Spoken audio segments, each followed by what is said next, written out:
Iniciamos esta conferencia titulada La Gran Ramera y su juicio final. Y rápidamente leemos en Apocalipsis capítulo 14, versículo 8, para los que tienen sus Biblias, y continuaremos luego en Apocalipsis 16, 15, 16, y después ya iremos directamente allá. Vamos a hacer estas dos seguidas. Apocalipsis 14, 8, y le seguimos en Apocalipsis 16. Dice así la santa palabra del Señor, en el nombre del Padre, del Hijo y del Espíritu Santo. Y otro ángel le siguió diciendo: ha caído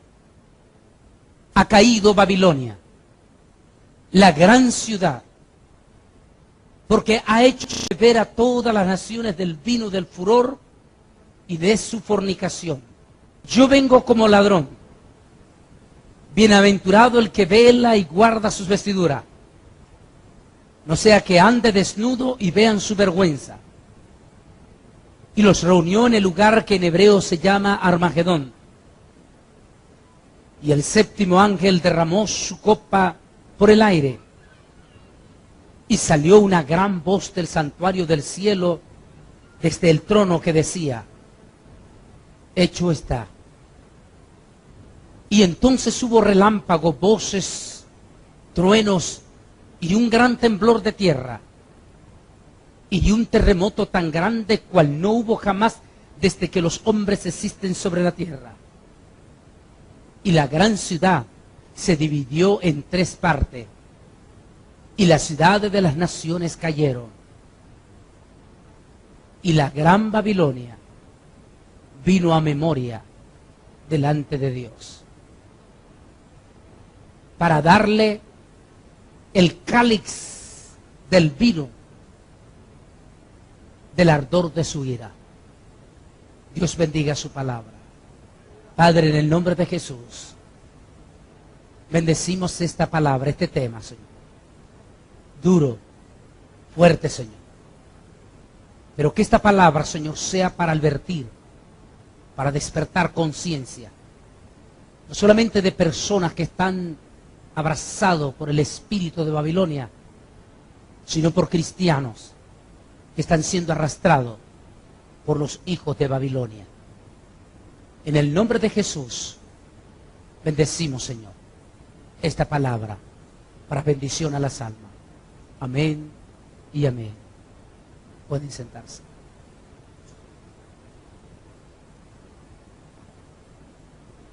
La gran ramera. ¿Quién es esta mujer?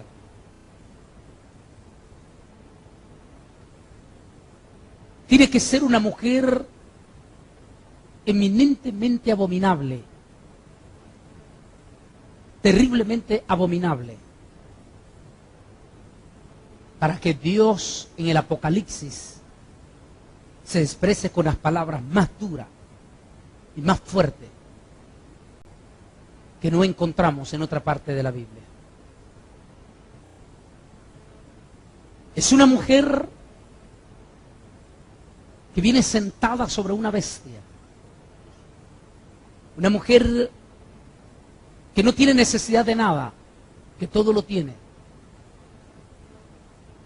Es una prostituta que tiene múltiples de encantos y que con sus encantos, con sus hechizos, envenena, embriaga a multitudes. En el Antiguo Testamento existió una ciudad con el cual le dan ese seudónimo a esta mujer del Apocalipsis. Fue Babilonia. Babilonia, la ciudad que siempre fue enemiga del pueblo judío. La ciudad que con sus espíritus y sus encantos destruyó, o más bien invadió o sedujo a la religión más preciosa que había nacido en el Sinaí, como era el judaísmo. Algunos dicen que desde que los judíos regresaron de Babilonia, ya no eran los mismos judíos, espiritualmente hablando. Ya no eran los mismos judíos que habían salido del Sinaí. Algunos dicen que la pureza del judaísmo que había nacido religiosamente hablando de la religión judía, la pureza del judaísmo que había nacido en el monte Sinaí, que tenía cosas lindas, bellas, se perdió con el espíritu de Babilonia. Babilonia influenció tan profundamente a la religión judía que hasta hoy en día las diferentes facciones o ramas del judaísmo actual tienen serios y graves problemas de influencia de prácticas de Babilonia. Como por ejemplo, muchos de los judíos hoy en día de todas las religiones siguen siendo supersticiosos. Siguen creyendo en el ojo del venado para evitar el mal de vista. Siguen creyendo en muchas otras cosas supersticiosas que no están dentro del judaísmo verdadero, original. En otras palabras, Babilonia dañó la pureza de aquella experiencia espiritual que Dios había levantado en su pueblo judío, que nunca pudo volver a recuperar en su totalidad. Por eso Babilonia del Antiguo Testamento fue enjuiciada por el Señor, y Dios a través del profeta Jeremías maldijo a Babilonia. Y Dios dijo que esa Babilonia del Antiguo Testamento, esa Babilonia que no solamente mató, asesinó al pueblo judío, sino que contagió con sus encantos la pureza espiritual del pueblo judío. Dios no soporta ni perdona a cualquiera que trate de hacer daño a su pueblo, como lo vamos a ver en este caso con la iglesia. Y la ciudad o el reinado que se meta contra su pueblo, ese reinado está condenado a nunca más volver a existir. Y Dios condenó y maldijo a Babilonia en el Antiguo Testamento, y juró Dios que no se volvería a levantar. Saddam Hussein intentó eliminar esa profecía, y Saddam Hussein se propuso reconstruir Babilonia. Pero cualquiera que trate de construir la Babilonia antigua está inmediatamente levantándose contra lo que Dios ordenó. Y ya ustedes saben cómo terminó Saddam Hussein. Terminó en la horca. Y Babilonia no se ha vuelto a levantar. Pero ahora el libro del Apocalipsis se dirige a otra Babilonia. Una Babilonia que no está en el Asia o en el Oriente, sino una Babilonia que está en otro lugar. Una Babilonia que ya no viene específicamente contra el pueblo de Israel, sino una Babilonia que contagia, que contamina al otro pueblo que Dios levantó como testigo. Hablábamos en la conferencia de la Trinidad Diabólica, el por qué Dios se ha guardado dos pueblos como testigos. Porque no puede haber un solo testigo. Y por eso es que Israel y la iglesia son dos testigos ineludibles para el gran juicio de las naciones. La Babilonia del Antiguo que trató de destruir al testigo del Antiguo Testamento. Y aunque no lo pudo destruir, logró, ¿cómo puedo decir?, contagiarlo, contaminarlo, esa es la palabra, logró contaminarlo. Y por eso esa Babilonia fue aborrecible. Pero esta otra Babilonia viene contra el otro pueblo que el Señor fundó y que el Señor compró con su preciosa sangre en la cruz del Calvario. ¿Por qué se le compara a esta otra mujer con el mismo nombre de Babilonia? Porque es el mismo espíritu diabólico que operó en la antigua Babilonia, es el mismo espíritu que está operando en esta mujer. Esta Babilonia que tiene, esta nueva Babilonia del Nuevo Testamento tiene aproximadamente, qué sé yo, unos 1600 años. Porque nació en el siglo IV, cuando el Imperio Romano estaba pasando la peor de sus crisis. El Imperio Romano estaba muriendo.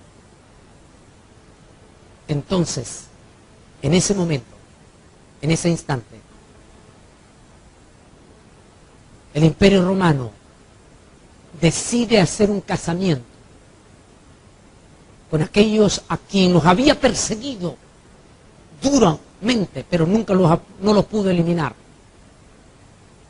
Una vez que esta bestia salvaje, que es el mismo anticristo, pero operando a través de los césares, viéndose que había sido inútil 300 siglos de persecución contra la iglesia que el Señor había fundado en la cruz del Calvario, al ver que no los había podido eliminar, entonces busca otra estrategia y busca cómo casarse, hacer una alianza, un casamiento. Y preparan sin lugar a duda la supuesta conversión de Constantino, que no fue otra cosa sino una estrategia política.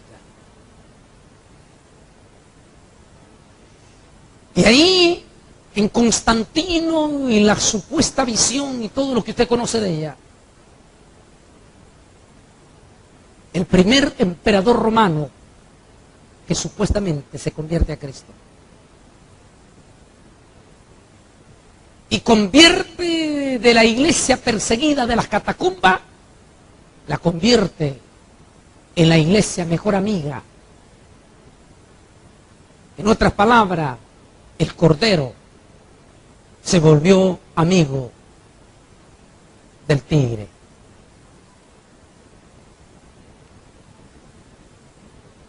Y de la noche a la mañana nace de este reducto de cristianos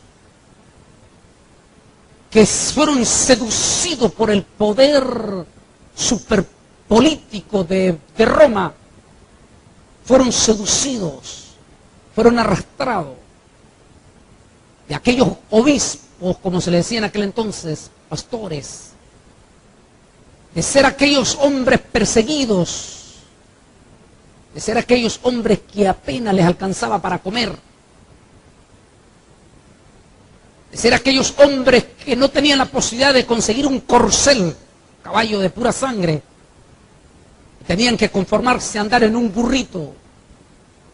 Ahora, de la noche a la mañana, estos obispos, estos pastores, tienen el privilegio de dejar de andar en un burrito y andar montado en un corcel, como quien diría hoy en siglo XXI, un Mercedes-Benz.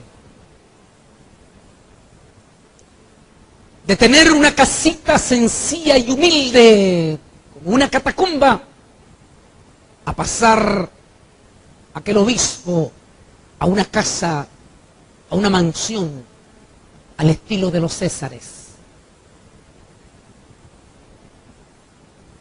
De momento nuestra iglesia se ve seducida por el espíritu de Babilonia, la riqueza de Babilonia, los hechizos de Babilonia, los deslumbres de Babilonia.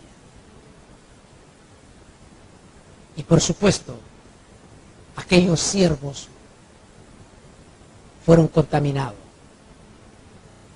Porque a veces es difícil no ser seducido por el poder o por la riqueza. ¿A quién, dice alguien, no le gusta la buena vida? ¿A quién no le gusta que le sirva?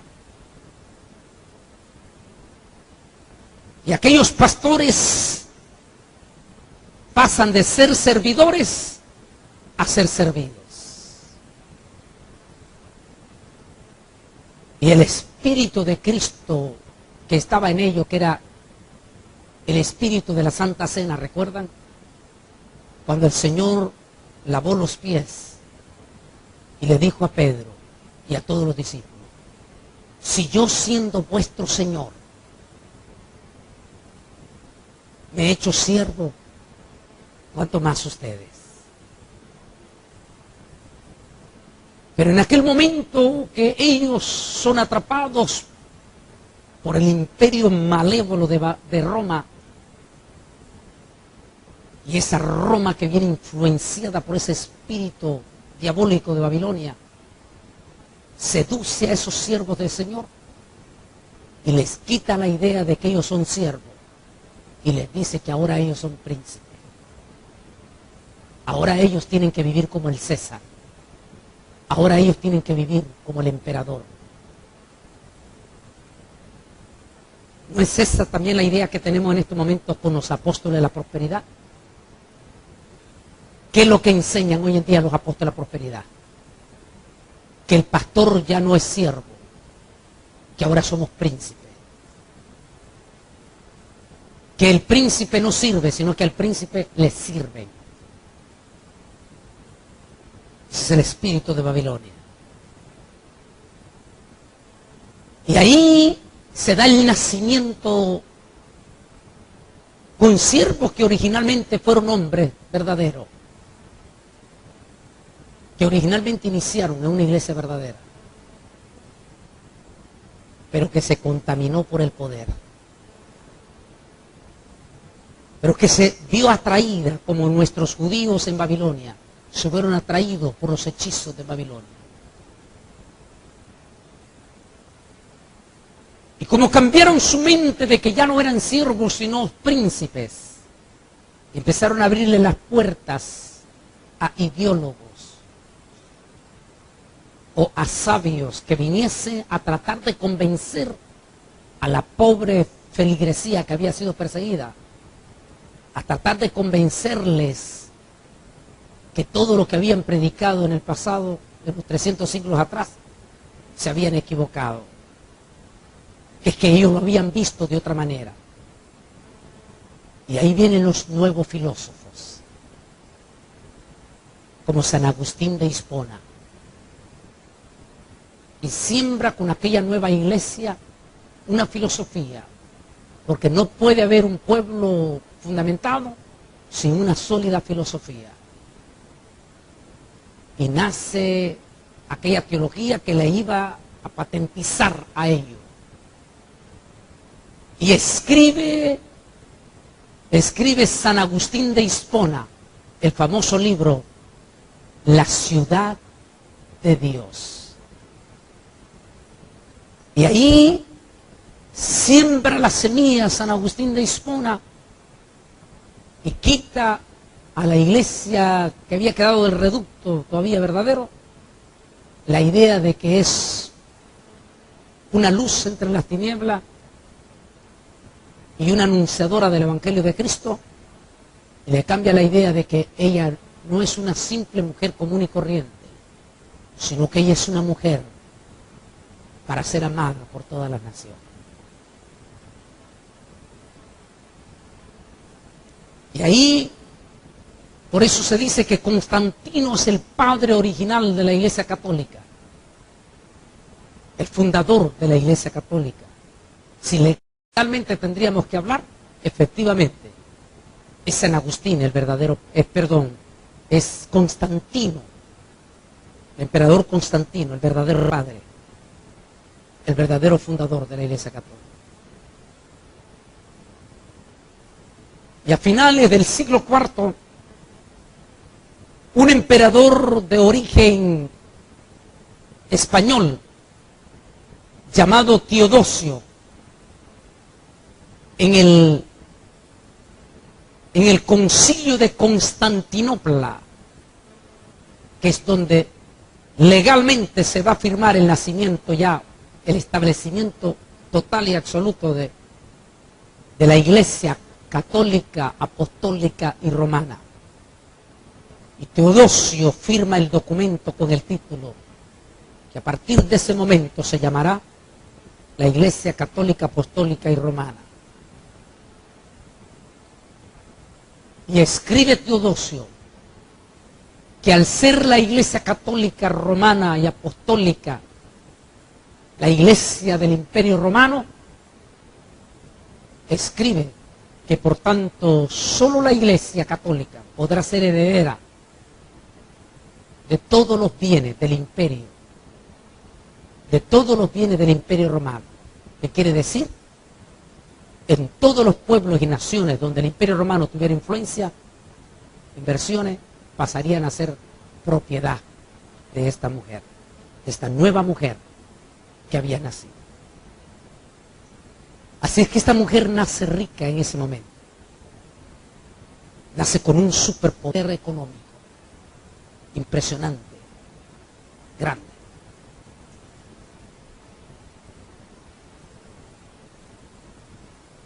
Y al nacer una mujer rica, impresionante, veamos a ver. Bienaventurado indica que esta es la tercera de las 7 bienaventuranzas en Apocalipsis 1, 3, y todas las citas bíblicas. Aquí vengo como ladrón, recuerda la advertencia de Jesús para los creyentes de estar velando, porque la venida del Señor puede ser en un momento inesperado. Es decir, que no hay fecha como decir que va a venir el miércoles a las 10 de la mañana. No. Sino que cuando viéramos el cumplimiento de todas estas cosas, quiere decir que en cualquier momento el Señor puede venir. Al llegar la 7ª copa, el Señor se acordó de la gran ramera y anuncia un severo juicio contra ellos. Se acordó. Quiero dejar un poquito más para la parte final, pero quiero dejarle un adelanto. Si este juicio es apocalíptico, quiere decir que es para estos días. No sucedió, no ha sucedido.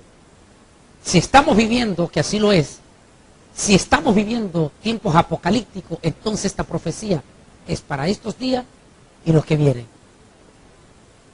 Así es que lo estamos viviendo en este momento.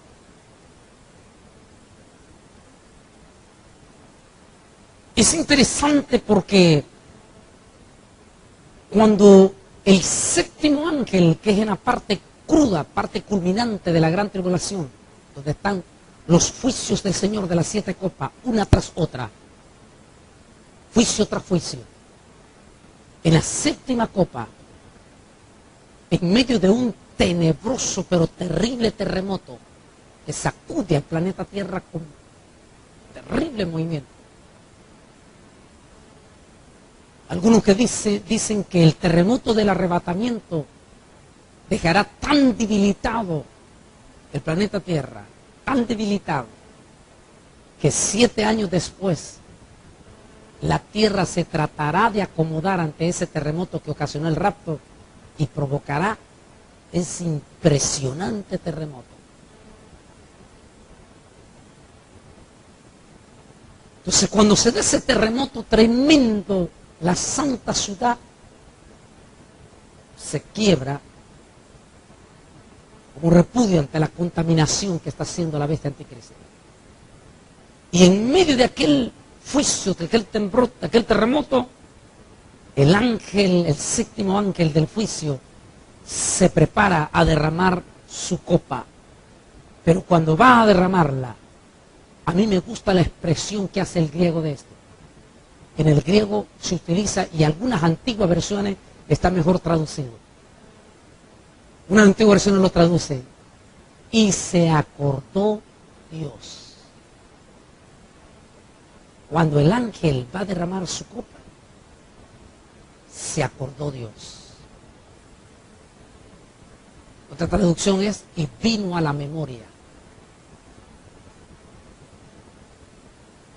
Y algunos expertos dicen que la Iglesia Católica, quien ya vamos a identificar que es ella, va a cometer un pecado. Va a cometer un pecado tan abominable, pero tan abominable, tan abominable. Por supuesto, no contra el mundo, sino contra un pueblo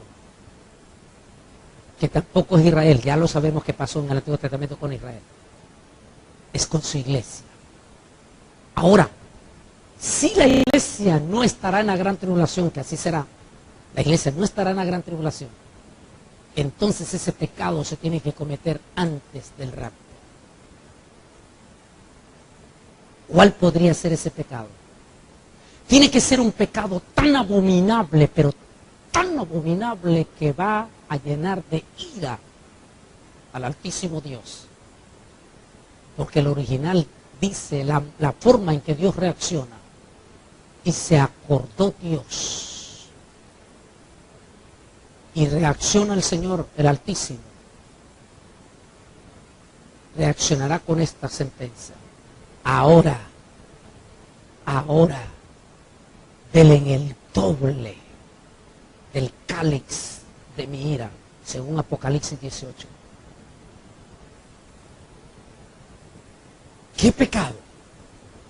Para que lleguemos a eso, primero analicemos más un poco sobre esta temible, terrorífica gran ramera.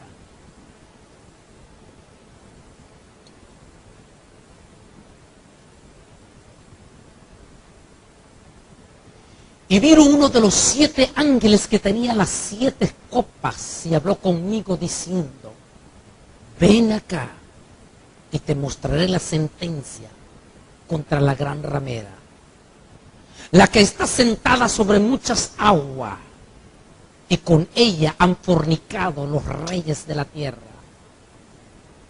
Y los habitantes de la tierra se han embriagado con el vino de su fornicación.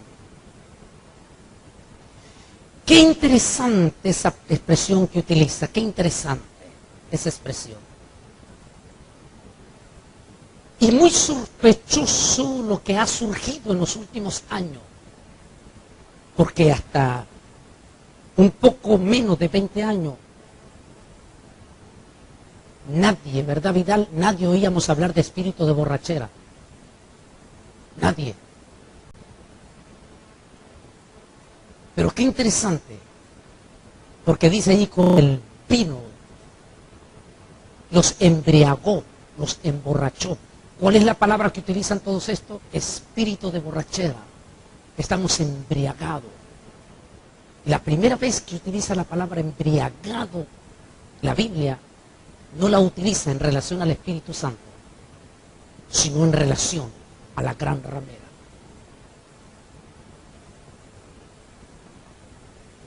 Dice que la llevó, dice, te mostraré la sentencia, le dice el ángel. ¿Por qué? Porque Juan se queda asustado. ¿Y por qué se queda asustado Juan? Porque 3 veces consecutivo ha escuchado la palabra gran ramera. Apocalipsis capítulo 14, ya se lo leí. Apocalipsis capítulo 16, se vi salir de la boca del dragón y de la boca de falsos profetas. Vuelve a mencionarlo en el 16, la gran ramera, y ahora en el capítulo 15. Es que Juan está sorprendido. Y en ese momento ya Juan ha visto posiblemente, ha visto en el mundo espiritual, en que Dios le está mostrando el futuro, la clase de pecado abominable que esta mujer habrá cometido contra el pueblo de los santos. Así es que el mismo Juan, de acuerdo al pasaje que estamos viendo ahí, el mismo Juan está repudiando.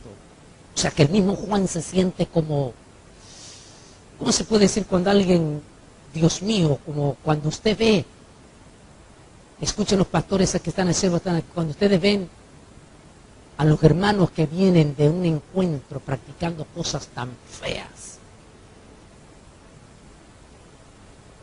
¿Cómo reacciona usted? Horrorizado, así podría ser la palabra, horrorizado. Pues no podía creer que una mujer tan abominable fuera tan malvada como para hacer estas cosas tan horrorizantes contra el pueblo de Dios. Entonces Juan está diciendo, ¿cómo es posible esto? Pero viene el ángel y lo calma y le dice, yo te mostraré, le dice el ángel, yo te mostraré el juicio contra esta malvada mujer.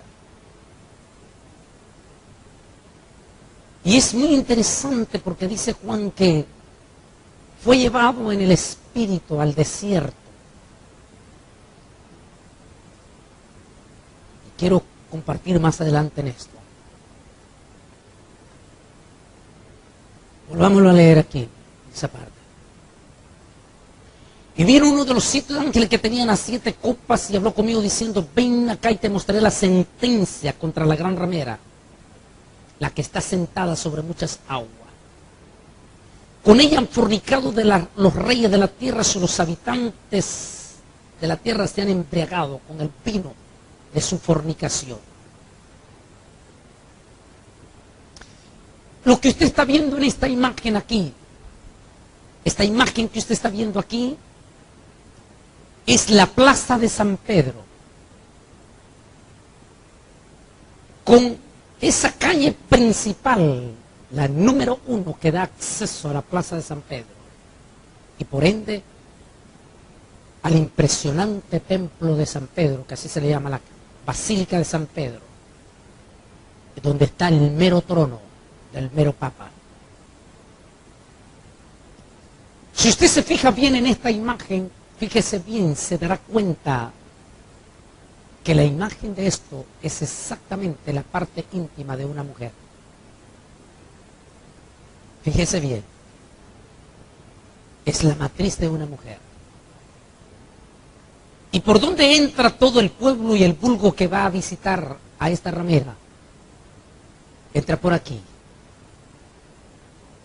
Así es que la misma plaza que ellos hicieron, esa plaza que es el emblema donde el Papa sale, o donde se sale a anunciar el nuevo Papa, o donde aparece cada semana saludando a los miles de pseudo seguidores. Desde el momento que esa muchedumbre, el vulgo, el pueblo, que dicho sea de paso, en ese lugar solo es para el vulgo, solo es para el pueblo, porque los reyes y los príncipes son recibidos en la parte más interna, donde también está la mismita forma para entrar. Pero en esa otra parte, donde está sentado él en el trono de San Pedro, entre comillas, es solamente para reyes. Y la Biblia lo clarifica allí. Con la cual han fornicado los reyes de la tierra, primera parte. Y después dice, y todo el pueblo de la tierra también fornican con ella. Entonces, es interesante porque posiblemente ellos sin darse cuenta hicieron lo que el Apocalipsis había profetizado. Desde el momento que el pueblo, vulgarmente hablando, entra en la plaza de San Pedro, por esa forma en que está hecha, ya están fornicando con ella. Tremendo, ¿no? Con la cual, dice, fornica los reyes de la tierra, y todos los habitantes de la tierra se embriagan con el vino de su fornicación. Interesante, quería mostrarles esta plaza de San Pedro porque tiene grandes hechos apocalípticos. Lo que usted está viendo ahí es el famoso trono de San Pedro. En este lugar solamente pueden ser recibidos única y exclusivamente, como le dije, reyes, gobernantes o personas famosas, millonarios. Cualquiera que es atendido por el Papa en el propio sillón del San Pedro, tiene dos, el sillón de San Pedro o el lugar protocolario. En el lugar protocolario él recibe a los gobernantes que no son afines a la gran ramera, entre comillas. Pero en el lugar de San Pedro, en ese sillón que está viendo, ahí solo son recibidos aquellos que pertenecen o son aliados de ella.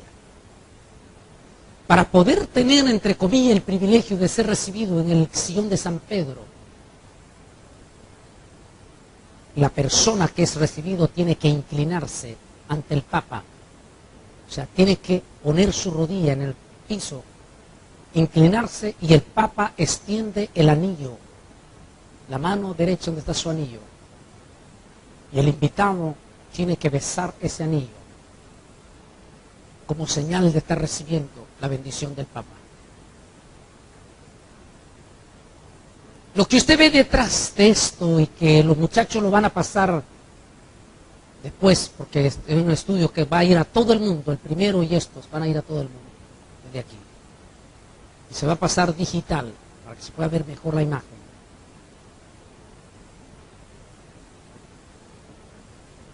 Esto, hasta el mismo Discovery ha sacado documentales sobre este sillón, pero más que el sillón, la imagen que está detrás. Los católicos le llaman a esa imagen que está atrás, le llaman el árbol genealógico. Popularmente, eso se dice en aspectos populares. Pero el escrito que está allí no es árbol genealógico. El escrito que está abajo allí, la placa, es monumento a la serpiente antigua. Es decir, que cuando un líder llega donde el Papa y se inclina ante el Papa para besarle el anillo, realmente ante quién se está inclinando. Cuando él hace esto y se inclina y extiende, el Papa extiende la mano y le besa, ¿ante quién se está inclinando? Ante la serpiente antigua. A decir que los gobernantes, por eso es que dice el pasaje, y los reyes de la tierra fornican con ella.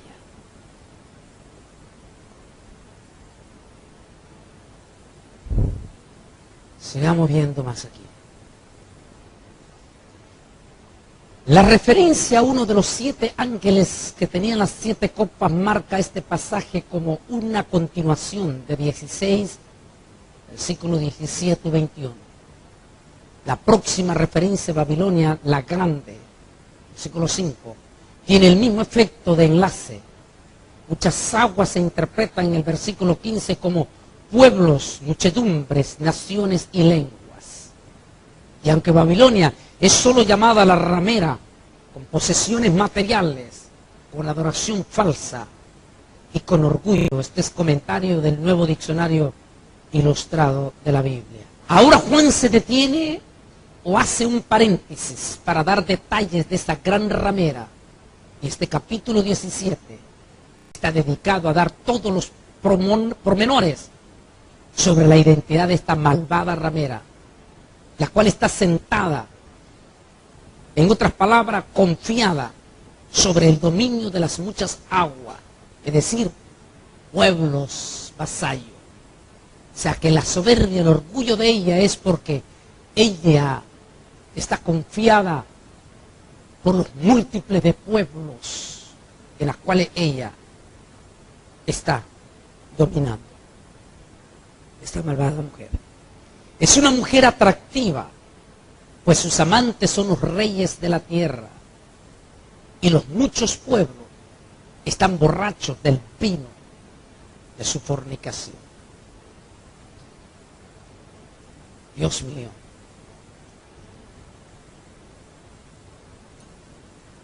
Cada vez que miro a esta gente borracha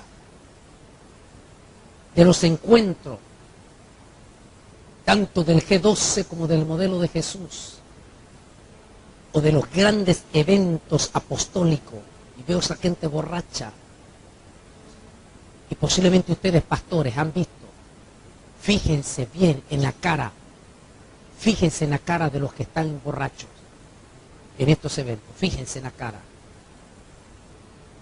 Las reacciones de ellos, aquellos como están borrachos y todo. Dice que los ojos son una ventana. Fíjese en los ojos de ellos, de esta gente que está embriagada. o esa gente que está con espíritu de risa.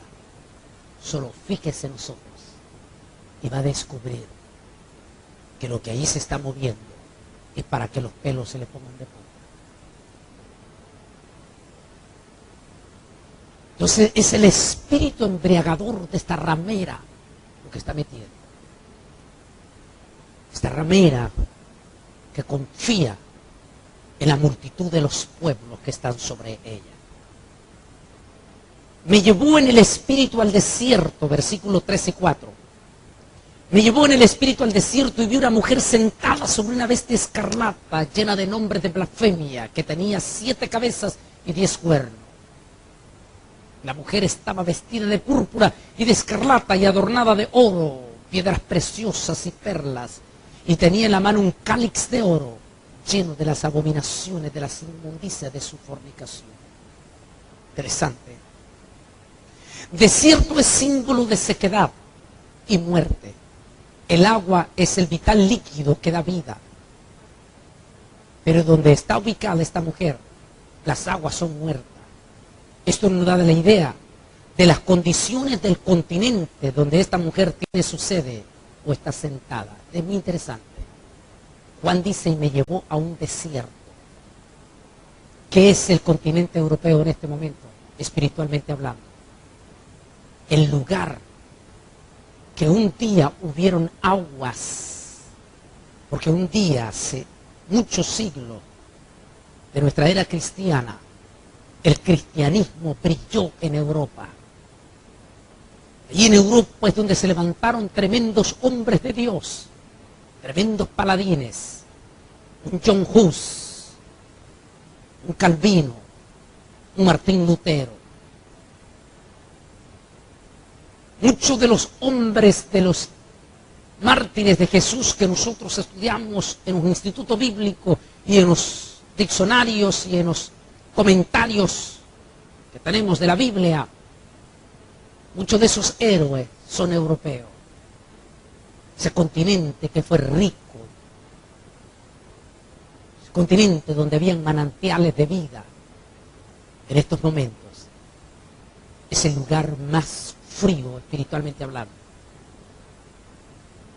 Cuando usted va a Estados Unidos, usted un día domingo, usted encuentra en cada cuadra, en cada milla, 3, 4, 5 iglesias evangélicas en Estados Unidos, adorando al Señor.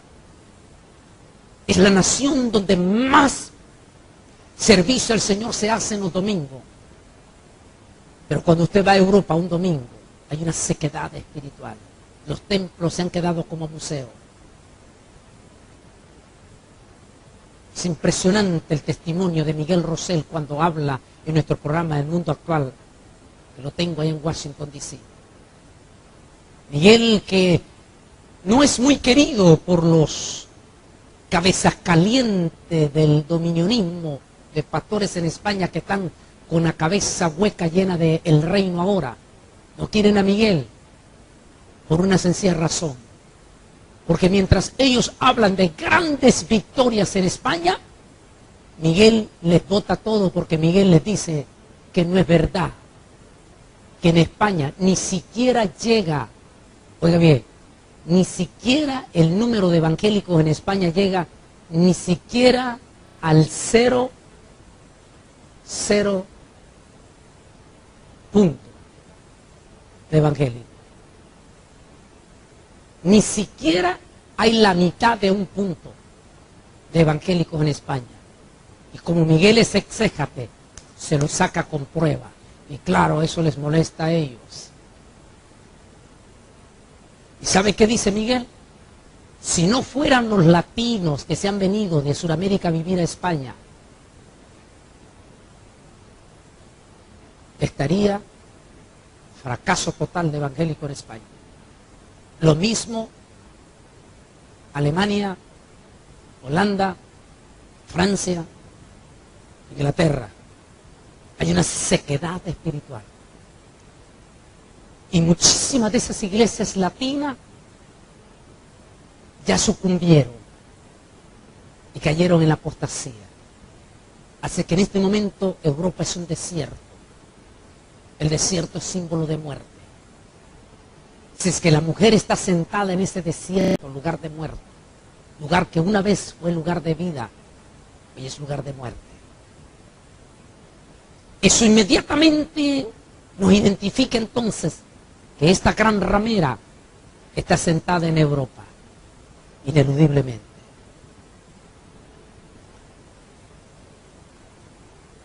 Las aguas son muertas. Esto nos da la idea de las condiciones del continente donde esta mujer tiene su sede, está sentada.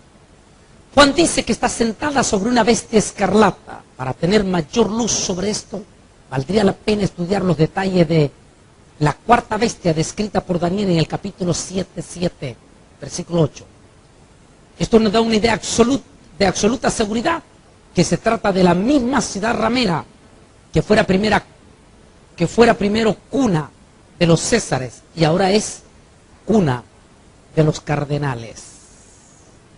Sin lugar a duda, en la misma Roma, pero con otro nombre. La misma Roma que albergaba a los criminales asesinos césares y que todos se autodenominaron dioses, pero que ahora cambió de nombre. Se llama Iglesia Católica, Apostólica y Romana. Es el mismo espíritu. En su frente tenía un nombre escrito, un misterio. Babilonia. ¿Por qué misterio? Porque no necesariamente es la Babilonia del Antiguo Testamento, sino es otra mujer que trae el mismo espíritu. Babilonia la Grande, la madre de la ramera y de las abominaciones de la tierra. Y vi a la mujer ebria de la sangre de los santos y de la sangre de los mártires de Jesús. Y cuando la vi quedé asombrado con asombro. Y el ángel me dijo, ¿por qué te asombras? Yo te diré el misterio de la mujer y de la bestia, la cual tiene 7 cabezas y 10 cuernos. Es decir, esta mujer, esta ramera, que se menciona con la antigua ramera del Antiguo Testamento, esta ramera está ebria de la sangre de los mártires y de los santos. Interesante la forma en que expresa Juan. La sangre de los santos y la sangre de los mártires. Cuando Juan, recuerde que Juan es judío, y cuando un judío, igual que lo hacía Daniel, se refería al pueblo de Israel, pero a los fieles, no a todos. En Israel no todos son santos, hay un montón que se van a perder. Cuando se refiere a los judíos fieles, temerosos, ellos se referían con la palabra santos. Dice, mire la expresión que hace aquí. Dice, y te diré el misterio, la cual está ebria de la sangre de los mártires y de los santos, de los santos y los mártires de Jesús. Ineludiblemente no cabe, y eso no queda la más mínima duda, de que está hablando de la que hoy conocemos como la Iglesia Católica Romana. Es que su misma historia lo patentiza. La Iglesia Católica Romana en la Edad Media persiguió sin misericordia y con crueldad al pueblo judío. Asesinó, mató miles, centenares de miles. Algunos dicen que ese fue el primer holocausto judío.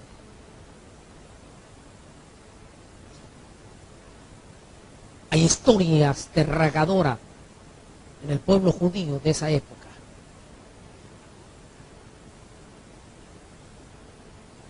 Cómo le arrebataban los niños a las mujeres judías, el Vaticano, por orden del Vaticano. Supuestamente el Vaticano para bautizarlos porque esos niños eran infieles. Y esos niños, miles de niños que le fueron arrebatados a esas mujeres judías, nunca más volvieron a ver esos niños. Hay una canción judía que habla de esa época triste, terrible. Y dice, la oveja madre llora y llora porque su cachorro se perdió.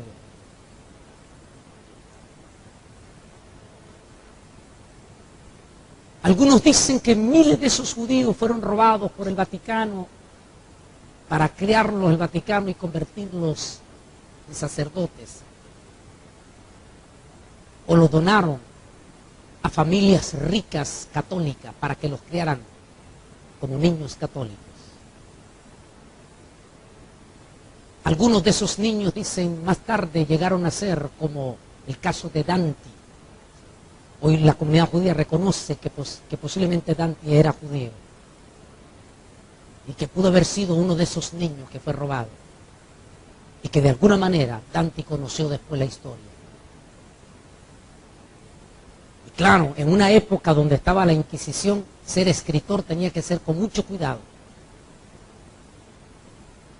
Y como Dante había sido criado con una familia de gran influencia católica, entonces que Dante, aprovechando eso, escribe un libro que se llamó La Divina Comedia. Algunos dicen que fue la venganza de Dante contra la gran ramera por todos los miles de judíos que le arrancaron a sus madres. En su libro La Divina Comedia, Dante clasifica el infierno en diferentes depósitos, como ustedes, algunos habrán leído la historia, que hasta hoy en día es un libro vendido. Pero en la parte más cruda del infierno, más cruda, lo peor del infierno, Dante ubica a los propios papas. En otras palabras, que de una manera astuta, Dante dio a conocer al mundo que los papas eran las personas más malvadas del mundo. Y que los vio a todititititito los papas, los vio él en la parte más brava del infierno.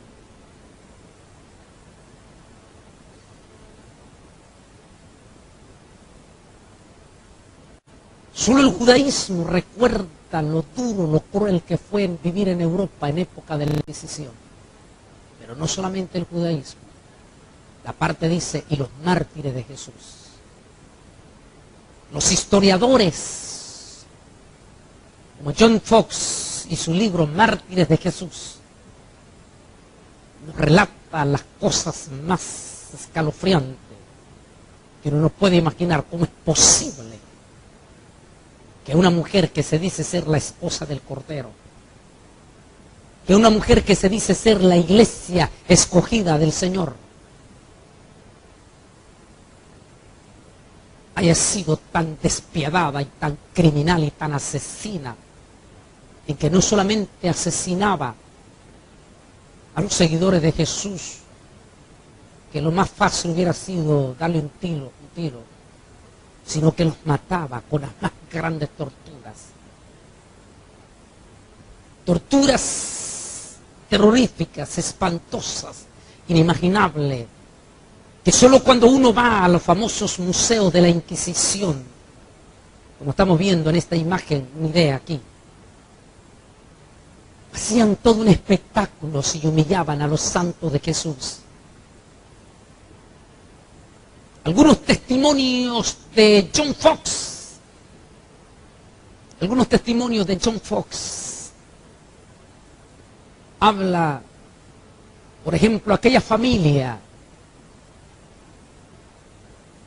cuando aquella niña de 8 años agarran a su papá y a su mamá y lo ponen en el asador al rojo vivo, en un asador al rojo vivo,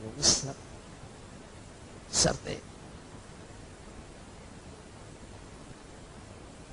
Perdón, voy a citar bien lo que dice John Fox en su libro Mártires de Jesús. Y están los dos papás y agarran a la niña, a la niñita, al angelito de solo 8 años, al angelito, solo 8 años. La agarran y la ponen en el asador. La idea era que al mirar a su niña quemándose, el papá y la mamá renegaran de su fe. Pero dice John Fox que la niña comenzó a cantar una canción y cantaba: Cristo viene, el Señor viene por su iglesia. Y sus últimas palabritas, mientras iba quemando, las últimas palabritas de aquella niña eran: Padre, no renieguen del Señor, no renieguen, Él los está esperando. Esos son los héroes, esos son los verdaderos mártires. Ahora vienen unos hipócritas, mentirosos, falsos profetas a decir que no hay que hablar que Cristo viene porque falta mucho. Y digo así porque hoy que más pruebas y evidencias tenemos de la venida de Cristo. En esa época ellos no tenían una sola señal de que Cristo venía, y aún estando en el propio asador, aquel angelito de Dios cantaba con orgullo y con honor: Cristo viene. ¿Por qué nos vamos a avergonzar ahora, hablar, gritar y decir que Cristo viene?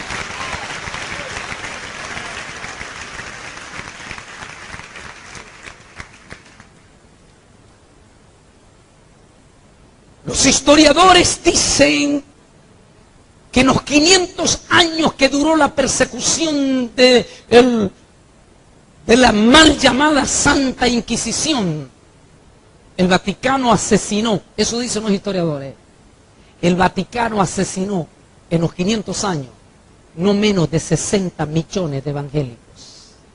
60 millones de evangélicos.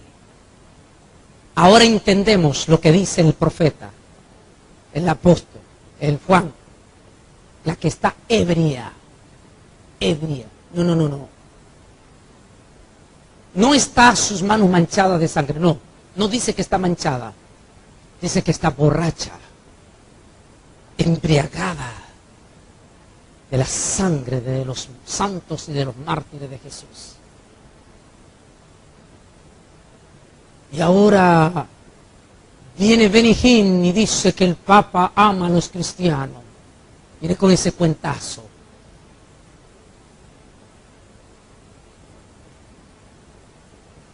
O vienen estos pseudos predicadores ecuménicos que constantemente los escuchamos decir: su santidad fulano de tal. Y yo quiero decirle, con todo respeto decir, pero Él no es mi santidad. Mi santidad es aquel que murió en la cruz del Calvario, Cristo Jesús.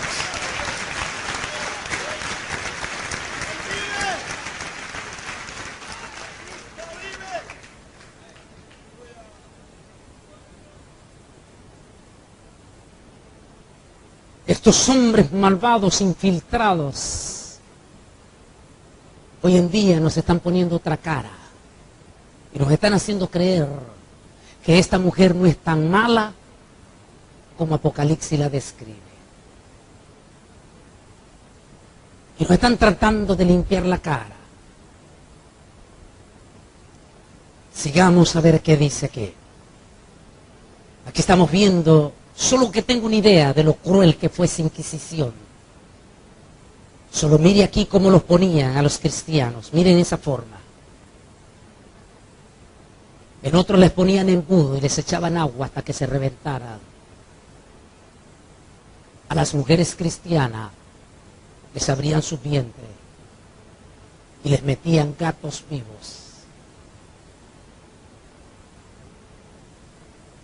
Escuchen ustedes, apóstoles de la prosperidad. Si ustedes no se arrepienten, en la gran tribulación, esta bestia pelará sus verdaderos dientes junto con esta ramera y hará lo mismo que hicieron con nuestros santos, el Antiguo Testamento.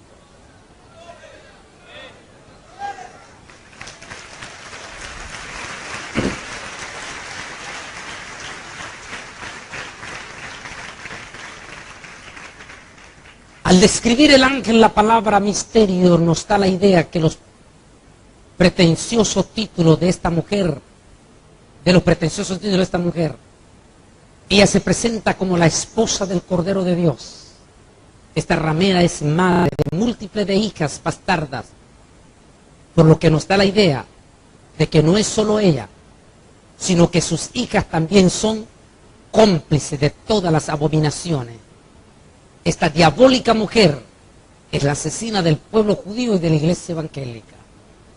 Al decir que es la madre de todas las rameras,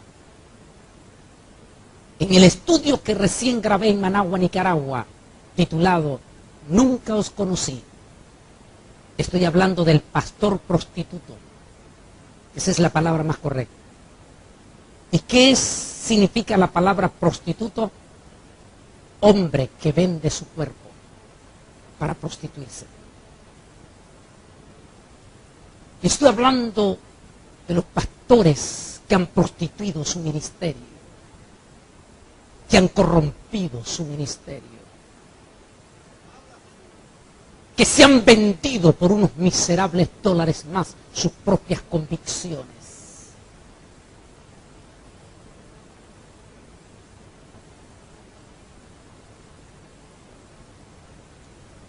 Hace poco, cuando se discutía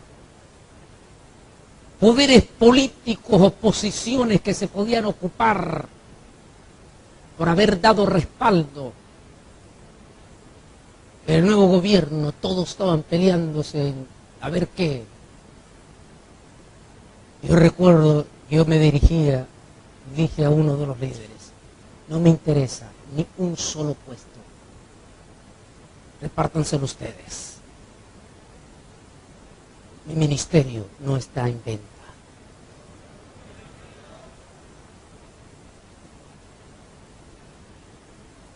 Tremendo esta situación, el pastor prostituto, pastores, siervos que ustedes conocieron antes, hombres que aquí en la iglesia apóstoles y profetas los ganó, los mandó como pastores a Canadá, los mandó como pastores a Texas, Houston, Texas. Hombres que ustedes sabían que eran hombres humildes, sencillos. Hombres que ustedes mismos vieron crecer aquí en Santa Rosa de Lima. Que los miraron, que eran humildes, zapatos, con pies descalzos. Pero que de momento vino el espíritu de Babilonia y los sedujo. Y el espíritu de Babilonia les dijo, tú no naciste para ser miserable, tú naciste para ser rico. Tú no naciste para ser siervo, tú naciste para ser príncipe. Y ustedes han visto esos hombres que un día fueron hombres de Dios, ahora completamente prostituidos. ¿Cuáles son los frutos de una prostituta?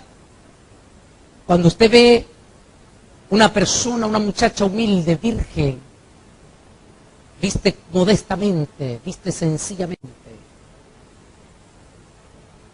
Pero una prostituta, como cada noche está ganando dinero mal habido, trata de andar con suma esplendidez, porque necesita hasta atraer. Entonces, esta prostituta seduce, enamora. Esta gran prostituta del Apocalipsis, su misión es enamorar. Ya tiene a los reyes de la tierra, tiene muchos pueblos, pero ahora viene con otro pecado, que es el que yo estoy para llegar a la parte culminante de esto. Otro pecado. Si vamos a irnos hasta corrido de aquí mismo, en esta manera.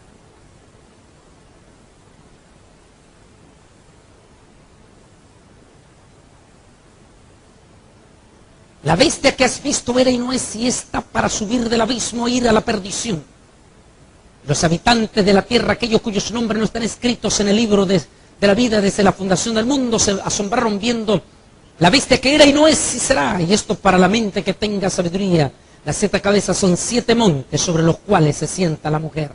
Ya lo sabemos. Sabemos ineludiblemente que es la Iglesia Católica, porque Roma es la única ciudad religiosa que gobierna sobre los reyes de la tierra. No hay ninguna otra religión. Los islámicos, cierto, están creciendo y todo, pero los islámicos no tienen el poder político que tiene la iglesia romana. Tan fuerte es el poder político que tiene la iglesia romana, que es la única religión que tiene su propia sede diplomática. En cada país ella tiene una embajada diplomática, le llaman la nuria arzobispal. Y el cura tiene los mismos derechos de un diplomático, de un embajador. Es la única mujer que tiene una banca en la sede de las Naciones Unidas. Tiene derecho a opinar y a decir. Y tiene derecho a voto. A que gobiernan los reyes de la tierra. La que está rodeada de 7 montes, le dice la Biblia. La única mujer que está rodeada de 7 montes no es Jerusalén, porque Jerusalén son 8 montes.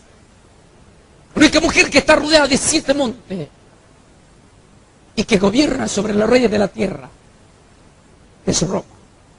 Porque no me venga a decir usted que Jerusalén reina sobre los reyes de la tierra, porque más bien es la Cenicienta. Todo el mundo está peleando contra el pueblo judío.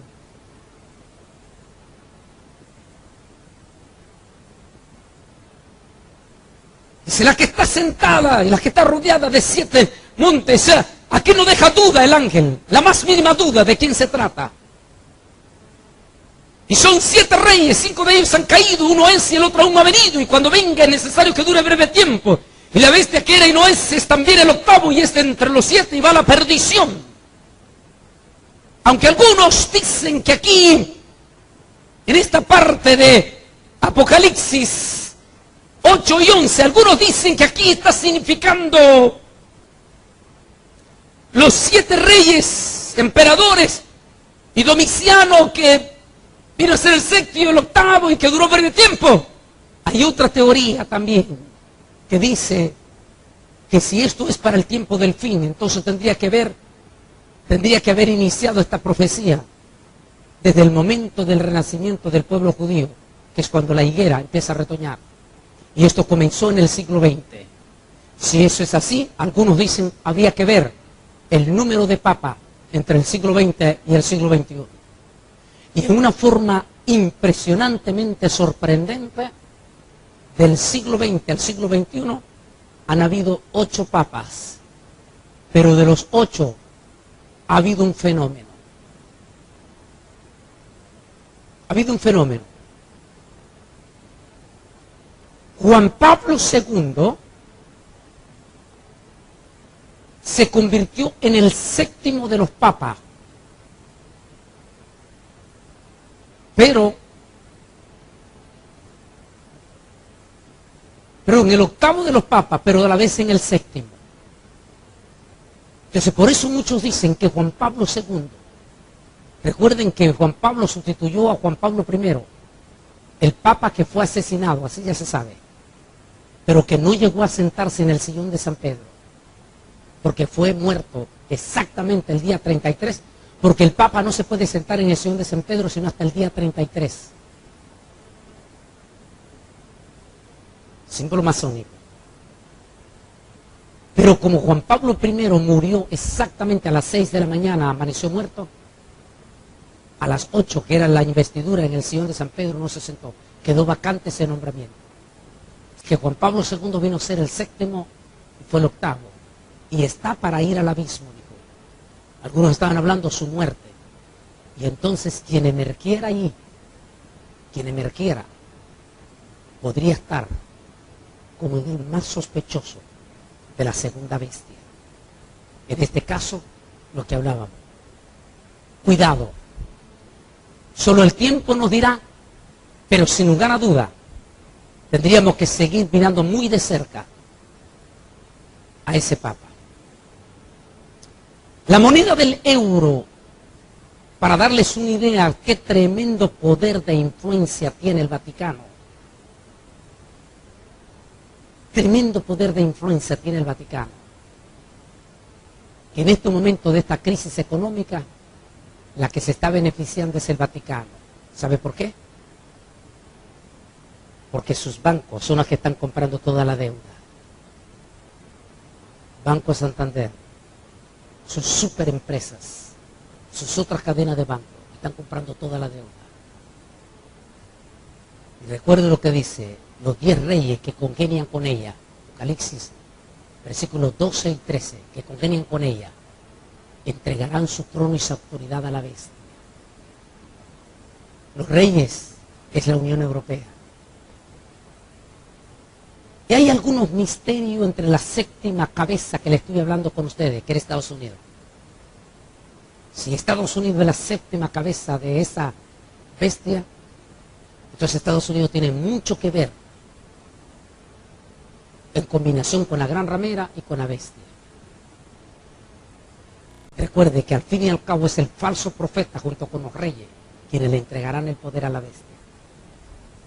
Y es muy interesante, porque hay algunos misterios que nunca podremos resolver nosotros hasta que estemos en el cielo. Como por ejemplo, alguien anda aquí un billetito de a $20 que todavía no lo haya gastado comprando los estudios. Un billetito 20. Por ejemplo, si usted agarra este billete de a 20, mire cómo se lo voy a hacer. Si usted agarra este billete de a 20 y lo dobla con la cara hacia abajo, así, dobladito en el medio. Estoy haciendo rápido.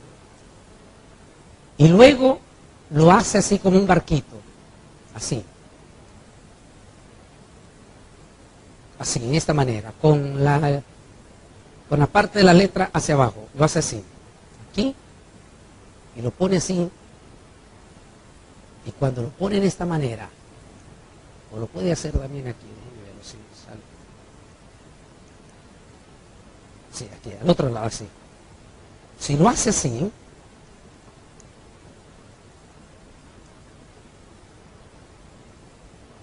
inmediatamente usted va a ver del billete de 20, 2 torres. Las torres gemelas, quemándose, no de abajo para arriba, sino de arriba para abajo. Vamos a ver si lo pueden ver aquí. Ahí está, mire.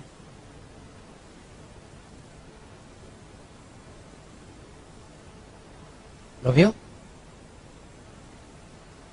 Lo del atentado del 11 de septiembre, que preparó el camino para el anticristo, es un misterio que solo lo sabremos cuando estemos en el cielo. La verdad de todo eso. Pero cuando yo le pregunté a un amigo mío, Alex Alaluf, el ingeniero, doctor, científico y manager de la supercomputadora La Bestia, cuando le pregunté a Alex Alaluf acerca de lo que decían los escritores norteamericanos, volvamos a la imagen del dólar, del euro. Y un día yo le pregunté a él por esta moneda, el euro, y le dije que habían escritores americanos que dicen que el euro es la moneda del anticristo. Yo no le dije el anticristo para que no me mirara un poco raro, le dije yo, ellos dicen que va a ser la moneda del nuevo gobierno de orden mundial, va a ser más bajable que me lo recibiera. Y entonces él me dijo estas palabras, se rió y me dijo, no. Me dijo, Antonio, tú conoces la ley judía, que todo debe de ser patentizado por dos testigos. Me dio un interesante, 2 pruebas, contundentes, 2. Sin 2 no se puede hacer nada. Me dijo, el gobierno del orden mundial sabe que con una sola moneda no tendría la credibilidad para el control financiero mundial. Necesita 2 monedas. 2 monedas.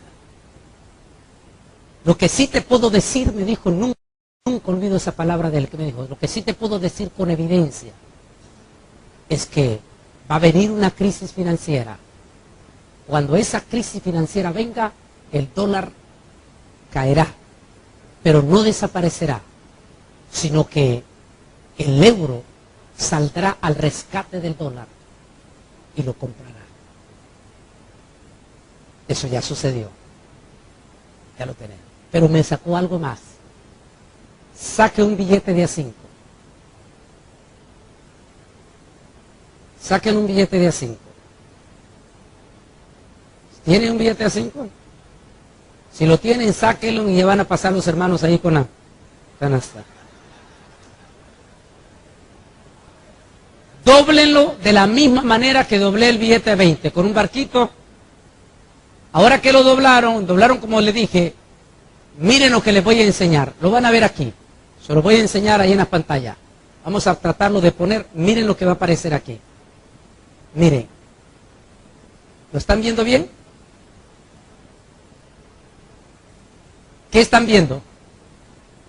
El gorro, la micra. ¿Así es? La micra del Papa. Pregunto, ¿qué está haciendo la micra del Papa en la moneda norteamericana?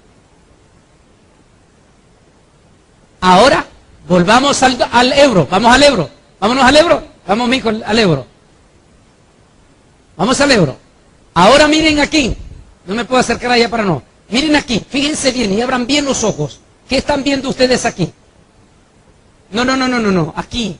Lamentablemente, aquí, a ver si se ve mejor aquí. Aquí se ve mejor. ¿Qué están viendo aquí? Exactamente aquí. Miren. ¿Qué exactamente aquí? Mírenlo. Aquí, ¿ve? ¿Ya vieron? La micra del Papa. ¿Qué está haciendo en las dos monedas el mismo gorro del Papa?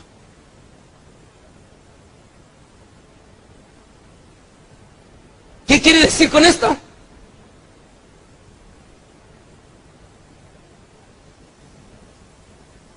La gran ramera está controlando todo. La gran ramera es su juicio final. Y todos los que adoran los seguidores de la gran ramera es alguien o un poder que ya existió en los días de Juan en el Apocalipsis. Existe el espíritu del anticristo, también conocido como el espíritu del error. Primera de Juan 4.3 y primera de Juan 4.6. Pablo dice que este espíritu de mentira es enviado a los cristianos que nunca quisieron permanecer en la verdad. En 2 Tesalonicenses 2:11-12. Los hechiceros del faraón también imitaron los prodigios de los Moisés, como lo vimos en la primera. Y aquí es donde vamos ya. Aquí ya vamos a la parte final. Ya. ¿Cuál es el pecado? ¿Cuál es el pecado que esta temible ramera cometerá? Y que tiene que ser antes del rapto. Porque ¿para qué después del rapto? Si se supone que todos los santos ya se fueron, los verdaderos. Los que se quedaron son los infieles. Así es que este pecado tiene que cometerse antes del rapto. Porque como lo hemos dicho, Miguel Rosell y su servidor lo hemos dicho, ¿qué caso tiene la apostasía después del rapto? Si los que se quedaron fueron apóstatas.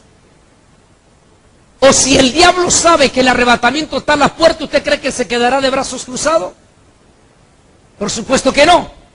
Va a utilizar todititititita sus armas a su disposición. Y una de ellas es esta ramera. Utilizará todo el poder de influencia de esta ramera para provocar un pecado abominable dentro del pueblo de Dios. Tiene que ser un pecado tan perverso, pero tan perverso, como para que Dios, en la parte más cruda de la gran tribulación, en la parte más cruda de la gran tribulación, dice el escritor, y se acordó el Señor de la gran ramera. Y dijo el Señor, ahora denle en el doble.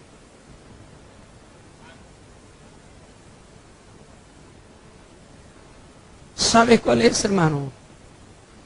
Oh, Dios mío, usted no tiene idea cómo nos hemos visto con los brazos, con los ataques, cómo hemos querido proclamar, gritarlo. ¿Sabe cuál pude haciendo, investigando todo? ¿Sabe qué es lo más abominable, lo vergonzoso, lo que nunca jamás, nunca imaginamos que nuestro pueblo evangélico, que nuestros pastores aquí en San Miguel, porque ya me dijeron que aquí en San Miguel hay, y allí en Santa Rosa de Lima, y allí en La Unión, allí en San Salvador están minados, y en Santana también. Nunca imaginamos que pastores que hace 30 años rechazábamos pública y abiertamente cualquier relación con el ocultismo, con el satanismo, que condenábamos abiertamente y públicamente el satanismo, el ocultismo, ahora son los pastores que llevan a sus propias ovejas y las montan en un bus y los llevan a los secretísimos encuentros a practicar cosas que tienen que ver 100% con el satanismo.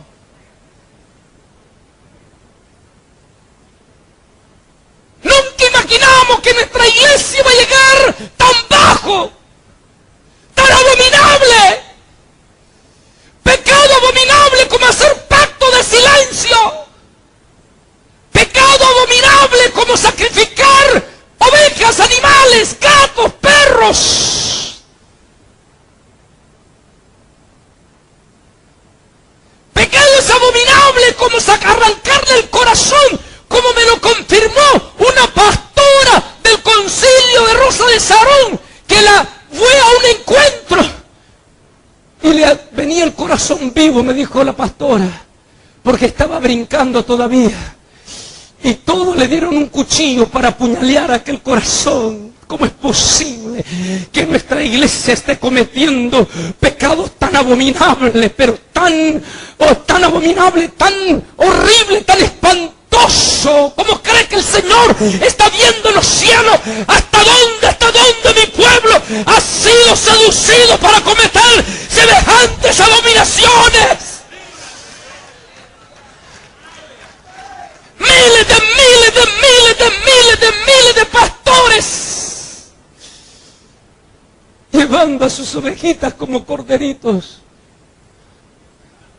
a entregarlos por unos miserables dólares más.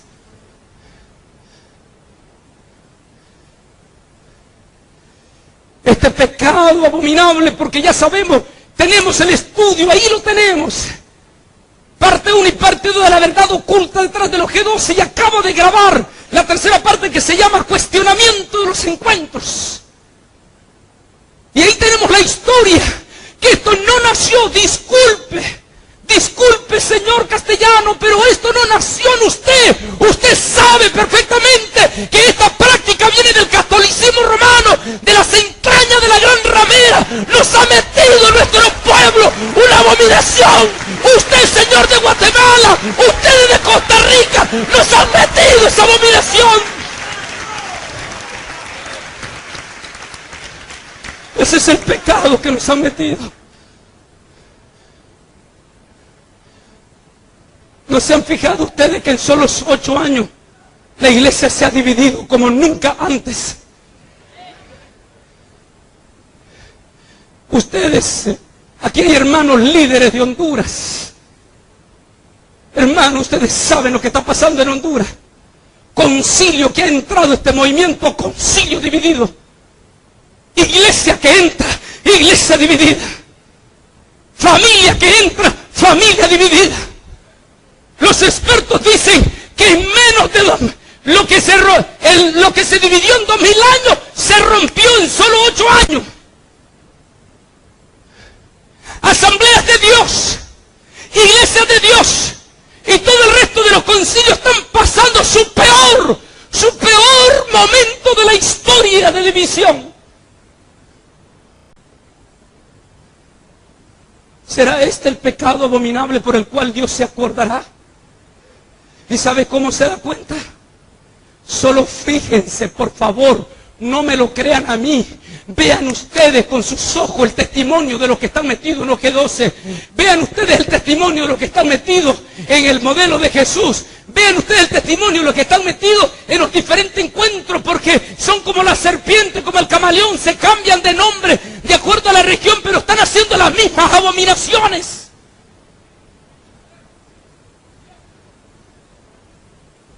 Solo fíjese en el fruto de ellos. ¿Cuál es el fruto? Usted conoció a aquella familia linda que alababa al Señor. Ahora que viene del encuentro, viene hablando supuesta experiencia nunca antes vista, pero el fruto que ve en ellos, soberbia, blasfemia, y además no quieren volver a saber absolutamente nada de la venida de Cristo.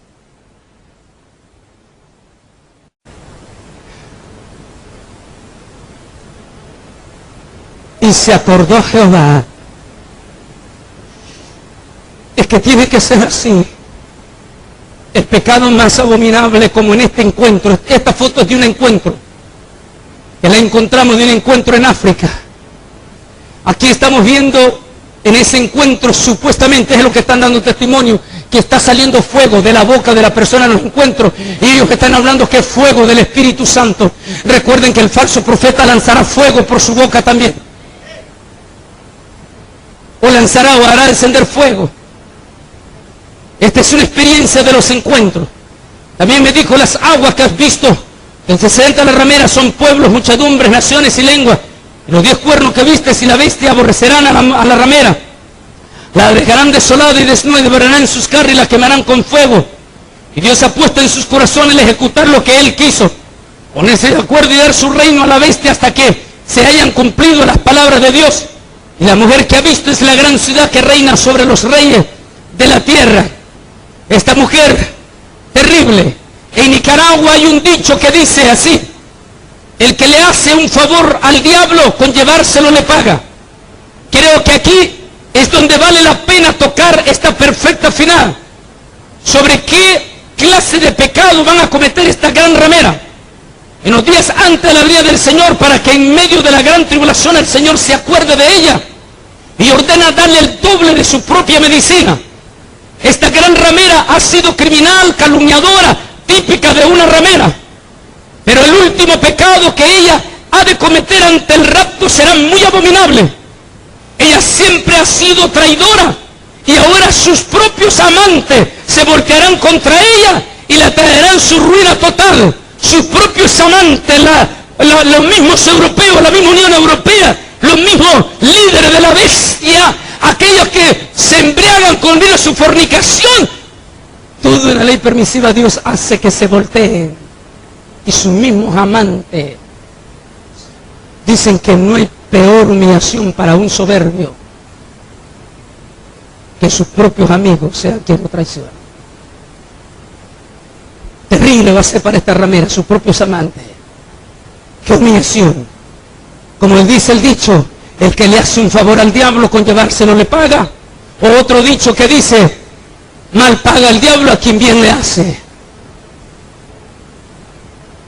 Todos los predicadores que hoy en día están alineándose al ecumenismo, podríamos decir que son predicadores prostitutos. Muchos de los hoy llamados apóstoles y profetas, que en principio fueron hombres de Dios, ellos fueron siervos vírgenes en el Señor, hasta que fueron a un congreso apostólico, o asistieron a Colombia para recibir el nuevo espíritu de la visión, o asistieron a un evento ecuménico, o fueron envueltos en la teología del reemplazo conocido como el reino ahora. Ahí dejaron de ser vírgenes. ¿Recuerda usted aquel amigo pastor humilde? Para darles una idea, recuerden al de Santa Rosa, lo que son apóstoles y profetas aquí. Recuerden a ese muchacho de Santa Rosa, hasta que fue llevado a un encuentro. ¿Cómo regresó de allá? Ya no era virgen, había perdido su pureza, había perdido su virginidad. ¿Cuántos siervos? ¿Cuántos hombres? Sin lugar a dudas, las nuevas corrientes doctrinales que se han infiltrado en los últimos años vienen bien relacionadas con la gran ramera. Constantemente escuchamos a los líderes de estas nuevas corrientes referirse al líder del Vaticano como con suma reverencia. Todas supuestas nuevas corrientes tienen su origen en los líderes de los siglos pasados del Vaticano, como la famosa teología del reino ahora, cuya raíz se encuentra en San Agustín de Hispona. ¿Será el G12 el toque final de ese pecado abominable ante esta gran ramera? ¿Qué piensan ustedes? ¿Cuál es el fruto del G12 en los primeros 9 años? ¿Quién ha promocionado para que en este momento esté en todititito el mundo en solo 8 años? ¿Quién ha financiado todo eso? ¿Cómo es posible que en solo 8 años se hayan corrompido o hayan corrompido a gran parte de nuestros concilios? Hay concilios como la Iglesia de Dios que están a punto de dejar de existir ante la gran contaminación de esta herejía del G12. Asamblea de Dios, Príncipe de Paz, Movimiento Misionero Mundial, están pasando gravísimos problemas.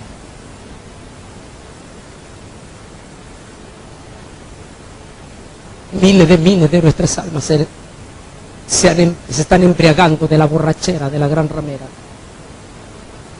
Miles de santos se han corrompido. Y si hay algo que Dios no soporta, es que le toquen a sus hijos. Yo quiero pedirles que se pongan de pie en estos momentos.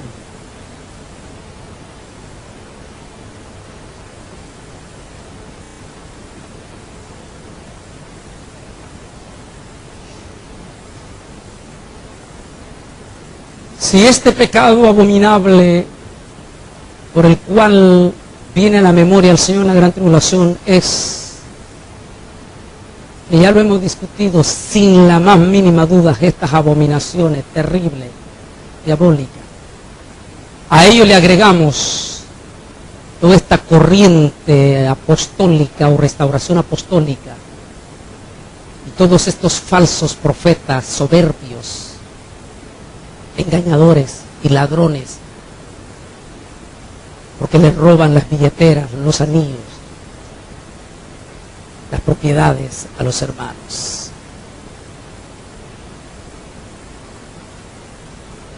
Se les roban por supuestamente con la manipulación, con el engaño. Si esto es así, entonces, si este ataque que estamos viendo viene con un sin misericordia,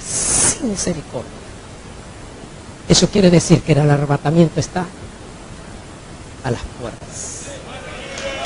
Algo va a pasar. Algo va a pasar. Prepáreme el sonido ahí, mi hijo, buen sonido. Y esto va a suceder muy pronto. In the beginning, God created the heaven and the earth. And the earth was without form and void, and darkness was upon the face of the deep. And God said, "Let there be light." And there was light. And God saw the light, and it was good.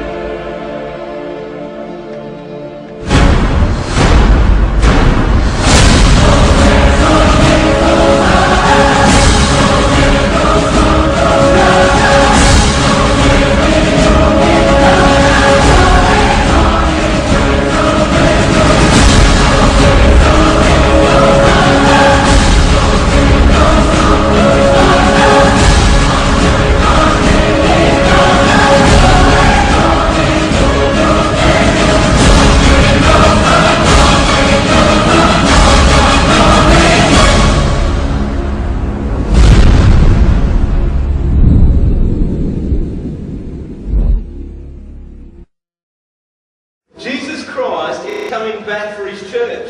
The Bible says in Matthew chapter 24 verse 42, "Watch therefore, for you do not know the hour your Lord is coming."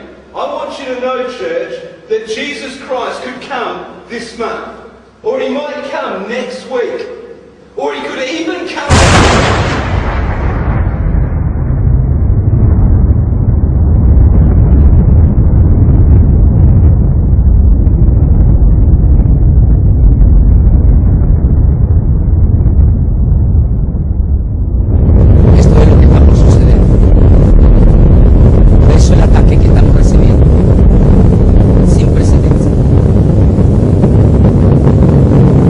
La gran ramera junto con el falso profeta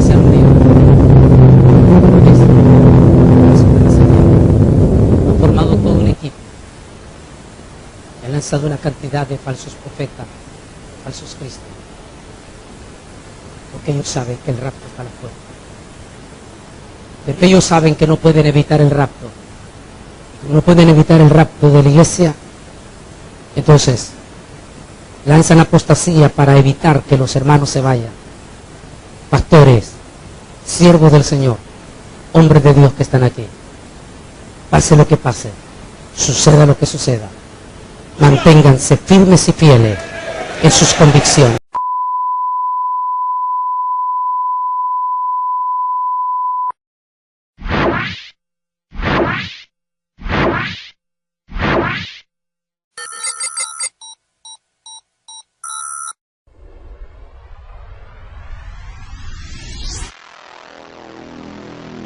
AVCA presenta.